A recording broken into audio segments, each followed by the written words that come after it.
The live TV, सच सबसे आगे। मुसलमानों से नफरत में संघियों की टोली हिंदू धर्म को और उनकी भावनाओं को ठेस पहुंचाने से भी कोई गुरेज नहीं कर रही है दोस्तों, इसके लिए भी तैयार है। कर्नाटक से भी कुछ ऐसा ही मामला सामने आया है जहां मुसलमानों को बदनाम करने के लिए हिंदुओं ने ही हिंदू धर्म को शर्मसार किया। इन लोगों ने गणेश भगवान की प्रतिमाओं के साथ छेड़छाड़ की और ना सिर्फ छेड़छाड़ बल्कि उन्हें बुरी तरीके से खंडित भी कर दिया। पुलिस ने इस मामले में जितने भी लोगों को गिरफ्तार किया है दोस्तों, वो सब के सब हिंदू निकले हैं। नमस्कार, मेरा नाम है जयंती झा और आप देख रहे हैं द लाइव टीवी। बीजेपी शासित राज्य कर्नाटक में लगातार मुसलमानों के खिलाफ कोई ना कोई कैंपेन चलाया जा रहा है, जिसके जरिए एक समुदाय की छवि को पूरी तरीके से बिगाड़ने की कोशिश की जा रही है, मशक्कत की जा रही है और इसी चक्कर में ये लोग अपने धर्म को बदनाम करना भी नहीं छोड़ रहे हैं दोस्तों। एक ऐसी खबर सामने आई है जो साफ तौर पर मुसलमानों के खिलाफ बड़ी साजिश के तौर पर देखी जा रही है। हालांकि पुलिस ने इस बात का खुलासा नहीं किया है, लेकिन फिर भी आप खबर सुनेंगे तो आपको समझ में आएगा। स्क्रीन पर मैं आपको मोहम्मद इरशाद का ट्वीट इस वक्त दिखा रही हूं, जो लिखते हैं कि मल्लेश, गिरीश, पुनीत चंद और कंथा राजू को बेंगलोर के 9 अलग अलग स्थानों पर हिंदू समुदाय द्वारा रखी गई गणेश मूर्तियों को खंडित करने के आरोप में गिरफ्तार किया गया है। साथ ही उन्होंने मुबारकबाद देने वाले बैनर और कुछ बाइक को भी क्षतिग्रस्त कर दिया है। पुलिस अभी ये खुलासा नहीं कर पाई है कि ये जो साजिश का ये जो पूरा मामला है, ये साजिश का हिस्सा था या फिर नहीं था। तो इन लोगों ने बेंगलोर में 9 अलग अलग जगह गणेश जी की जितनी भी मूर्तियां स्थापित की गई थी बेंगलोर की अलग अलग जगह, उन मूर्तियों को नुकसान पहुंचाया, खंडित किया। शायद ये सोचकर इन लोगों ने ये काम किया हो कि खंडित ये लोग करेंगे और आरोप एक समुदाय पर लगेगा, क्योंकि शक की निगाहों से किसको देखा जाता है ये सबको पता है।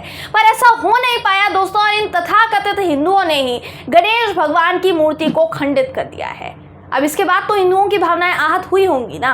इसी नफरत की बात कर रही थी मैं शुरुआत में। इन लोगों ने एक समुदाय से नफरत में ऐसी हरकत को अंजाम दिया।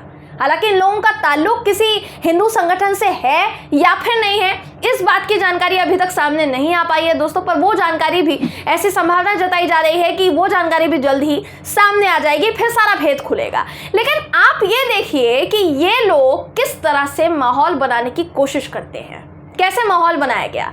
भले ही पुलिस ने इस पूरे कारनामे में किसी साजिश के होने का खुलासा ना किया हो, आशंका ना जताई हो, मगर इस वक्त सवाल ये उठ रहा है दोस्तों कि ये एक समुदाय को बदनाम करने के लिए किया गया है कि नहीं किया गया है। क्योंकि पैटर्न देखिए आप, पहले इन लोगों ने गणेश प्रतिमाओं को खंडित किया, बुरी तरीके से खंडित किया, फिर मुबारकबाद यानी बधाई वाले जो पोस्टर होते हैं गणेश उत्सव के, उसको फाड़ा, उसके बाद बाइकों को भी इन लोगों ने नुकसान पहुंचाया। तो पहला सवाल ये कि कोई हिंदू होकर हिंदू धर्म के भगवान की मूर्ति को खंडित क्यों करेगा? किसी मकसद से ही करेगा। दूसरा सवाल ये, इन्होंने मूर्तियां खंडित करने के साथ साथ पोस्टर क्यों फाड़े? तीसरा सवाल ये, बाइकों को नुकसान पहुंचाने का मतलब क्या है? इन सब में अगर पुलिस ने इन आरोपियों को पकड़ा ना होता तो देखिए निश्चित तौर पर आप ये कह सकते हैं कि हिंदू संगठनों का जो जमावड़ा है वो इकट्ठा होना शुरू हो जाता और वो भी पुलिस स्टेशन के बाहर शुरू हो जाता, इन लोगों की ओछी हरकतें शुरू हो जाती, संघियों की टोली वाकई तहलका मचा देती। पर क्योंकि यहाँ मुस्लिम नाम नहीं है, इसलिए किसी चैनल ने इस खबर को रिपोर्ट या आर्टिकल के जरिए छापा भी नहीं है और ना ही टीवी पर यह खबर चली है। मैंने बहुत खंगालने की कोशिश की ताकि मैं आप तक पहुंचा सकूं, लेकिन इससे जुड़ी मुझे एक भी खबर नहीं मिली दोस्तों। वहीं मैं आपको ये इसलिए कह रही हूं क्योंकि रायपुर में मूर्तियां खंडित मिलती हैं तो बीजेपी के लोग अपने अपने समर्थकों के साथ पहुंचकर वहां हंगामा करना शुरू कर देते हैं, बैठकर हंगामा करते हैं, बवाल काटते हैं बुरी तरीके से।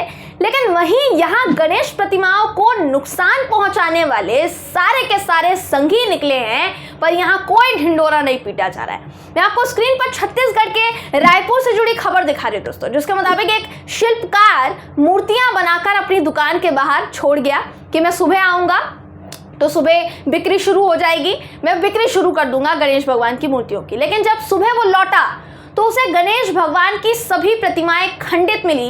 किसी में भगवान गणेश की सूंड टूटी हुई थी, किसी में उनका हाथ टूटा हुआ था, किसी में पैर टूटा हुआ था। ऐसे में दुकानदार ने कहा कि उसे लाखों का नुकसान हो गया है, ये किसने किया है ये उसको जानकारी नहीं है। अब उस पूरे मामले पर बवाल मचाने के लिए हिंदू संगठन के लोग और भाजपाइयों की जो फौज है ये लोग पहुंच गए। पहला कारण ये था कि छत्तीसगढ़ का मामला था, छत्तीसगढ़ में कांग्रेस की सरकार है। दूसरा कारण ये था कि इन्हें भगवान के नाम पर बवाल मचाने का मौका मिल गया। इसलिए इन लोगों ने जमकर हंगामा किया। मगर फिर सवाल वही है कि कर्नाटक के बेंगलोर का ये मामला भी तो वैसा ही मामला है ना, यहाँ भी तो मूर्तियां खंडित हुई हैं कि नहीं हुई है।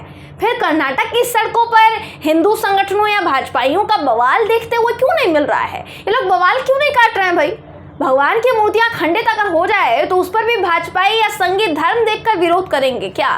हालांकि रायपुर का जो मामला था, अभी तो वहां पता नहीं चला है कि ये काम किसने किया था, मूर्तियां खंडित किसने की थी, लेकिन यहां पता चलने के बावजूद अब बीजेपी खामोश है, क्योंकि कर्नाटक में बीजेपी की खुद की सरकार है और हिंदुओं के ही भगवान की मूर्तियों को खंडित करने पर इन लोगों ने सवाल उठाया तो इनका अपना एजेंडा धरा का धरा नहीं रह जाएगा।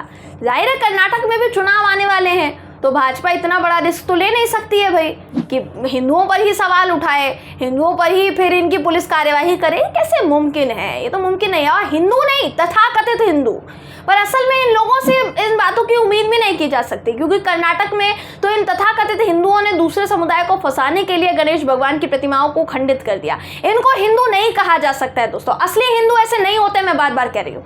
इससे पहले गणेश भगवान की मूर्ति के साथ छेड़छाड़ का एक और मामला सामने आ चुका है, जहां आरएसएस ने ओछी हरकत को अंजाम दिया था। स्क्रीन पर आपको मैं इस वक्त मूर्ति की वो तस्वीरें दिखा रही हूँ, जहां गणेश भगवान की मूर्ति को आरएसएस की पोशाक पहनाई गई, साथ ही किस तरह से उनका अनादर किया गया। आरएसएस जैसे शपथ लेती है यहाँ पर हाथ धरकर आरएसएस के लोग, उसी तरीके से उनको पहले तो गणवेश पहनाया गया आरएसएस का, फिर अपमान किया गया इस तरीके से। ये तस्वीर में साफ तौर पर देखा भी जा सकता है। इसके अलावा एक और तस्वीर जिसमें बीच में मोदी जी की मूर्ति नजर आ रही, प्रतिमा नजर आ रही होगी, उनके आजू बाजू दोनों तरफ गणेश भगवान की मूर्तियों को ऐसे खड़ा किया गया फूल लेकर जैसे वो मोदी जी की सेवा में खड़े हों। ये तस्वीरें तेलंगाना की सत्ताधीन पार्टी टीआरएस के नेता ने शेयर की थी दोस्तों, जो शायद इससे पहले मैं आपको दिखा चुकी हूं। और ये तस्वीरें देखकर कोई भी हिंदू, उसकी भावनाएं आहत जरूर होगी। तो सवाल ये कि जो लोग हिंदू धर्म को बदनाम कर रहे हैं, हिंदू धर्म की ही आस्था के साथ खिलवाड़ कर रहे हैं, जो हिंदुओं के भी सगे नहीं है, वो आखिर खुद को हिंदू धर्म के ठेकेदार कैसे बता सकते हैं? उन्हें यह अधिकार किसने दिया? ये लोग तो आप अपने ही धर्म की नाक कटवा रहे हैं। हिंदू धर्म के भगवान की मूर्ति को हिंदू ही खंडित करे तो उसका मतलब क्या निकाला जाए, ये जरा बीजेपी ही बता दे। अब क्योंकि ये मामला बीजेपी शासित कर्नाटक से है, तो उनको ये भी बताना चाहिए कि आपके राज्य में इन मंचलों की हिम्मत आखिर इतनी बढ़ कैसे गई कि इन्होंने सीधा हिंदू धर्म की भावनाओं को आहत करने का रिस्क उठा लिया। इन सवालों का जवाब बीजेपी कब देगी और देती भी है कि नहीं देती है, इसी बात का इंतजार दोस्तों बेसब्री से किया जा रहा है।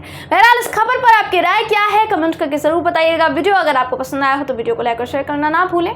फिर मुलाकात होगी आपसे किसी ऐसी ही खबर के साथ, तब तक के लिए नमस्कार। द लाइव टीवी, सच सबसे आगे।